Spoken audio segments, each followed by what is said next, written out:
Hello बच्चों, let's read the question. So the question says, which of the following alcohol contains sp3 carbon and OH bond? तो हमें इस question में ये बताना है कि इन चारों ऑप्शंस में से ऐसा कौन सा अल्कोहल है जिसके अंदर ऐसा होगा कि उसमें एक sp3 कार्बन OH के साथ बॉन्ड बना रहा होगा, यानी हमारे हाइड्रोक्सिल ग्रुप के साथ बॉन्ड बना रहा होगा। ऐसा किस ऑप्शन में होगा, हमें ये बताना है। तो सबसे पहले तो इस क्वेश्चन का हम की कॉन्सेप्ट देख लेते हैं।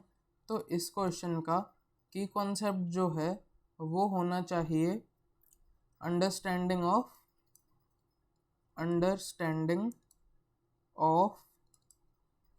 स्ट्रक्चर्स, और we can say that understanding of common structures. तो मतलब हमें ये पता होना चाहिए कि जो कॉमनली यूज जो हमारे स्ट्रक्चर्स होते हैं उनका हमें मतलब ये पता होना चाहिए कि वो बनाए किस तरीके से जाते हैं। तो सबसे पहले जैसे हम देखते हैं अलाइलिक अल्कोहल के लिए, तो ऑप्शन ए में लिखता हूँ अलाइलिक अल्कोहल। तो अलाइलिक अल्कोहल कुछ इस टाइप का होता है कि उसमें हमारा ऐसा होता है कि डबल बॉन्ड के साथ वाले कार्बन पे OH ग्रुप लगा होता है, यानी डबल बॉन्ड के यहाँ पे डबल बॉन्ड लगा हुआ है, इसके साथ में हमारा एक कार्बन होगा जिसके ऊपर OH बॉन्ड लगा हुआ होगा। ओके, अब हम ऑप्शन बी का चेक करते हैं जो कि है विनाइलिक अल्कोहल।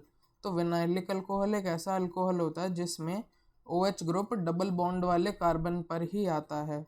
तो यहाँ पर देखें तो डबल बॉन्ड वाला कार्बन यही तो होगा, तो इसके ऊपर ही हम लगाएंगे अपना एक OH ग्रुप।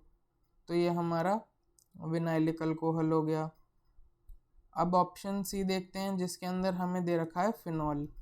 तो ऑप्शन सी में जहाँ फिनॉल दे रखा है हमें, तो हम जब फिनॉल का स्ट्रक्चर बनाते हैं तो फिनॉल क्या होता है, बेंजीन रिंग के ऊपर OH ग्रुप लगा हुआ होता है हमारा। तो अब हम चेक करते हैं कि किस मॉलिक्यूल में हमारे sp3 कार्बन है। तो आओ चेक करें। सबसे पहले तो हम ऑप्शन सी से चेक करना स्टार्ट करते हैं कि ऑप्शन सी में जैसे हमें पता है कि बेंजीन रिंग के सारे कार्बन sp2 हाइब्रिडाइज्ड होते हैं, तो हमारा ये कार्बन भी sp2 हाइब्रिडाइज्ड है। तो इसीलिए हमारा जो ये बॉन्ड है, ये OH के साथ जो कार्बन बॉन्ड बना रहा है, ये एक sp2 कार्बन और OH बॉन्ड है, पर हमें तो sp3 कार्बन और OH बॉन्ड चाहिए, तो इसलिए ये हमारा रॉन्ग ऑप्शन हो गया। अब हम ऑप्शन ए की बात करते हैं। ऑप्शन ए में हमें दिख रहा है कि जो हमारा ये वाला कार्बन है ये एक भी डबल बॉन्ड नहीं बना रहा है, तो ये कार्बन हमारा सिंपली sp3 कार्बन हो गया।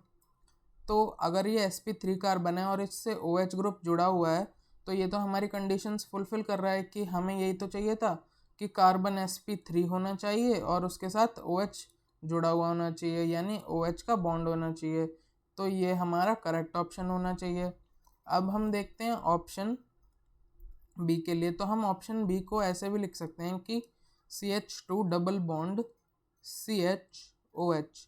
तो अब हम देख सकते हैं कि यहाँ पर जो कार्बन हमारा OH के साथ बॉन्ड बना रहा है, इसके ऊपर एक डबल बॉन्ड है, यानी ये एक पाई बॉन्ड बना रहा है, तो ये हमारा एक sp2 कार्बन हो जाएगा। तो हम सिंपली कह सकते हैं कि ये तो हमारा कार्बन sp2 और OH बॉन्ड है। तो हमें तो ये चाहिए नहीं था, हमें तो चाहिए था कार्बन sp3 और OH बॉन्ड होना चाहिए, तो ये ऑप्शन भी हमारा गलत हो जाएगा। So option A allylic alcohol is the correct answer to this problem. I hope you understood it well. Best of luck.